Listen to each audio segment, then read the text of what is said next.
দক্ষিণ দিনাজপুরের কুমারগঞ্জে প্রায় 9 কোটি টাকার কাজের উদ্বোধন এবং শিলান্যাস করলেন উত্তরবঙ্গ উন্নয়ন মন্ত্রী উদয়ন গুহ। এদিন কুমারগঞ্জ ব্লকের দিওরে একটি অনুষ্ঠানের মাধ্যমে উত্তরবঙ্গ উন্নয়ন তহবিলের প্রায় 1,57,00,000 টাকা ব্যয়ে দিওর থেকে গোয়ালকুড়ি পর্যন্ত প্রায় 3 কিলোমিটার পিচ রাস্তার শুভ উদ্বোধন করেন উদয়ন গুহ। পাশাপাশি প্রায় 7,55,00,000 টাকায় 5টি রাস্তার শিলান্যাস করেন তিনি। উত্তরবঙ্গ উন্নয়ন মন্ত্রী উদয়ন গুহ জানান, কুমারগঞ্জ বিধানসভায় উত্তরবঙ্গ উন্নয়নের প্রায় 15 কোটি টাকার বিভিন্ন প্রকল্পের কাজ করা হবে। এর মধ্যে এদিন 9 কোটি টাকার কাজের উদ্বোধন ও শিলান্যাস করা হলো। দেখে ভালো লাগছে বা মনে হচ্ছে এই যে মা বোনেরা বসে আছেন, এইখানে ভাইয়েরা বসে আছেন, এখানে হিন্দু আছে, মুসলিম মা বোনেরা আছেন, মুসলিমের সংখ্যাই মনে হচ্ছে এখানে বেশি। এখানে ভাইয়েরা আছেন, হিন্দু ভাইয়েরা আছেন, মুসলিম ভাইয়েরা আছেন। এখানে সেটা দেখেও মনে হচ্ছে মুসলিম ভাইদের সংখ্যা বেশি হিন্দু ভাইদের তুলনায়। এই যে রাস্তাগুলো হবে, এই রাস্তা দিয়ে তাহলে কি শুধু মুসলিমরা হাঁটবেন, হিন্দুরা হাঁটবেন না? বা কোনো রাস্তায় যেখানে হিন্দুর সংখ্যা বেশি সেখানে শুধু হিন্দুরা হাঁটবে, মুসলিমরা হাঁটবে না? আমরা বলি রাস্তা হবে কোন ধর্মের মানুষের জন্য না, রাস্তা হবে এই দেওয়ার এলাকার গরিব মানুষের জন্য, খেটে খাওয়া মানুষের জন্য, কৃষকের জন্য। তিনি হিন্দু হন, মুসলমান হোক, সবাই এই রাস্তা দিয়ে হাঁটবেন, কারো কোনো সমস্যা নেই। কিন্তু এই বাংলায়, এমনকি ভারতবর্ষে কিছু কিছু রাজনৈতিক দল যারা বিরোধী আসনে আছেন, তাদের কাজটা কি, বিরোধীদের কাজটা কি? আমি তো মানুষ, আমার কাজে ভুল হতে পারে।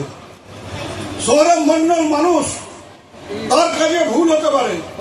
বিরোধীদের কাজ হচ্ছে তার চোখে আঙুল দিয়ে সেই কাজটা, ভুলটা দেখিয়ে দেওয়া, যাতে ভুল সংশোধন করে আমরা সঠিক পথে যেতে পারি। আমাদের কোনো সমালোচনা হয় না।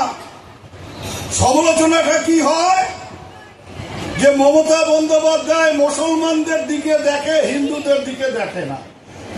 উদয়ন গুহ মুসলমানদের দিকে দেখে, হিন্দুদের দিকে দেখে না।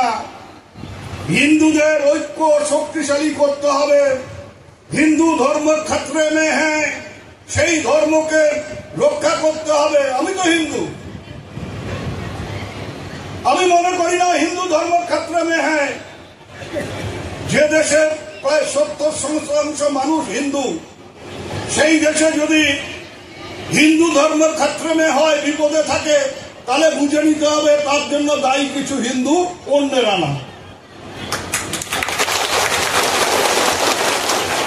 আজকে যিনি বলেন যে হিন্দু ধর্মের ক্ষেত্রে হয়, যিনি বলেন যে মমতা বন্দ্যোপাধ্যায়, তিনি হচ্ছেন বেগম মমতাজ। যিনি বলেন যে সরকার মুসলমানদের তোষণ করেন, হিন্দুদের দিকে দেখেন না, হিন্দুদেরকে রাস্তায় নেমে প্রতিবাদ করতে হবে, আর তারাই নাকি হিন্দুদের জন্য লড়াই করছে। মমতা বন্দ্যোপাধ্যায় হচ্ছে মুসলমানদের মুখ্যমন্ত্রী। তাহলে আমি তাকে জিজ্ঞাসা করব, আমি জিজ্ঞাসা করেছি বিধানসভার ভেতরে, যে আপনি তাহলে কতদিনের হিন্দু? আপনি তো 5 বছর আগে মমতা বন্দ্যোপাধ্যায়ের হাত ধরে তার মন্ত্রিসভার সদস্য ছিলেন।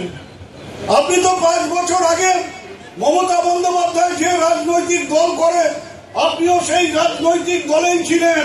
তাহলে মমতা বন্দ্যোপাধ্যায়ের রাজনৈতিক দল যদি মুসলমানের হয়, আর আপনারা যে দল করছেন সেটা যদি হিন্দু হয়, হিন্দুদের দল হয়, তাহলে তো 5 বছর আগে আপনি মুসলমান ছিলেন, আজকে আপনি হিন্দু হয়েছেন, আগে আপনি হিন্দু ছিলেন না।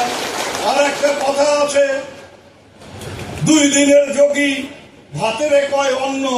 ও এত বড় যোগী হয়ে গেছে, এত বড় হিন্দু হয়ে গেছে, কথায় কথায় হিন্দু হিন্দু হিন্দু বলে চিৎকার করতে থাকে।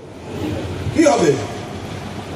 আমি আবারও বলছি যে আমি হিন্দু, বলতে কোনো দ্বিধা নেই, কিন্তু আমার সবার সহযোগিতা চাই, গরিব মানুষের সহযোগিতা চাই।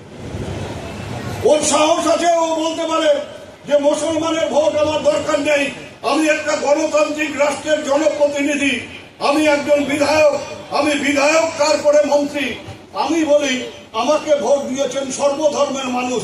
আমি ভোটের কেন্দ্রে গিয়ে দেখতে যাইনি যে কোন ধর্মের মানুষ আমাকে বেশি ভোট দিলেন, কোন ধর্মের মানুষ আমাকে কম ভোট দিলেন।